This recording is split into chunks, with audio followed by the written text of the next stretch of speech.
బాలు బావేం అలాంటోడు కాదు అన్నావు కదా. ఇప్పుడు ఏమైంది? బస్ స్టాండ్ లో వదిలేసి వెళ్ళిపోయాడు. నన్ను బావా అని కూడా పిలవద్దన్నాడు రా. చాలా బాధేసింది. రెండేళ్ల పక్కక్క బైక్ హాల్ అనుకుంటానే బయటికి పొమ్మన్నారు.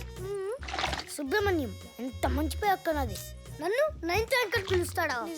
నేను రోజు మా అమ్మాయి కట్టుకోండి అక్క. ఈ చేతులతో బైక్ కడుకుతున్నా. ఏ వాటా బైక్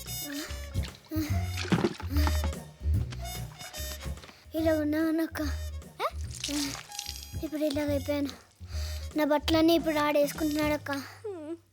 కంప్యూటర్ నీదని తొక్కిస్తానని తొడపాసం పెట్టాడక్క. కావాలంటే చూడు. ఆ మచ్చేంట్రా? మర్చిపోకూడదని నేనే మర్చిట్టేసుకున్నాను.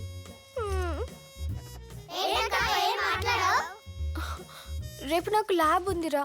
అర్జెంట్గా కంప్యూటర్ కావాలి. నువ్వు మర్చిపోయావా అక్క? అది ఫస్ట్ ర్యాంకర్స్ కంప్యూటర్. ఫస్ట్ ఏంటా? ఫస్ట్ వచ్చిన వాళ్ళే కంప్యూటర్ వాడాలా? అక్క కంప్యూటర్ సైన్స్ చదువుతున్నప్పుడు కంప్యూటర్ ఎందుకు వాడుకోద్దు? ఆగండా అక్క, నీకోసం నేను కంప్యూటర్ అడుగుతా. రాకెళ్దాం. అయ్యో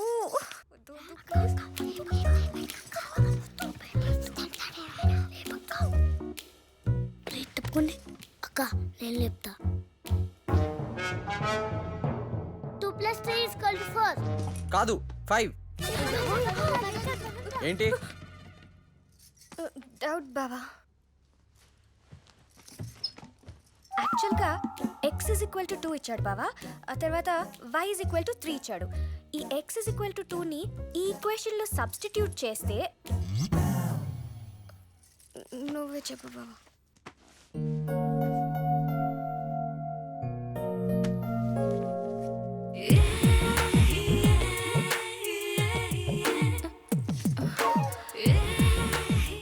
బావా హైపర్బోలా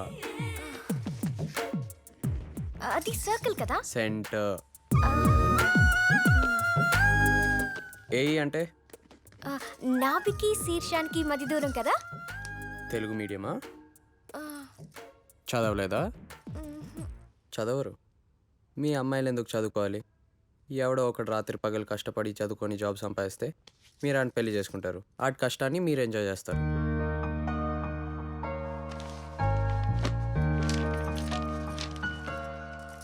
ఆగు. రోడ్ మీద ఏంటి? బైక్ మీద. బైక్ మీదే. అంత ఇన్నసెంట్గా ఫేస్ పెట్టకు. స్పీడ్ బ్రేకర్ వచ్చింది. ఆ ఫోర్స్కి బైక్ జంప్ అయితే నువ్వు నా మీద పడ్డావు. నీ చెస్ట్ నాకు టచ్ అయింది. టచ్ అయిందని నీకు తెలుసు, కానీ అలాగే ఉండిపోయావు. నీ బ్రీత్లో కూడా కొంచెం తేడా వచ్చింది. అంటే నువ్వేదో ఫీల్ అయ్యావన్నమాట.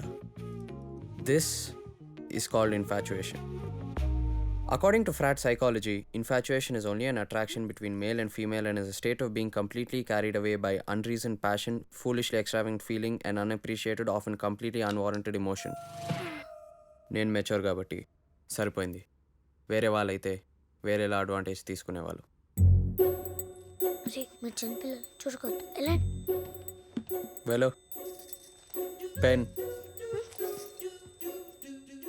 చికెన్ తినావా? నీ చేయవు. అయ్యో బావా. అరే నాకు అర్థమైందా? అక్కని ఇంకెప్పుడు పాలు రూమ్కి ఒంటరిగా పంపించుకోవద్దు. కరెక్టే.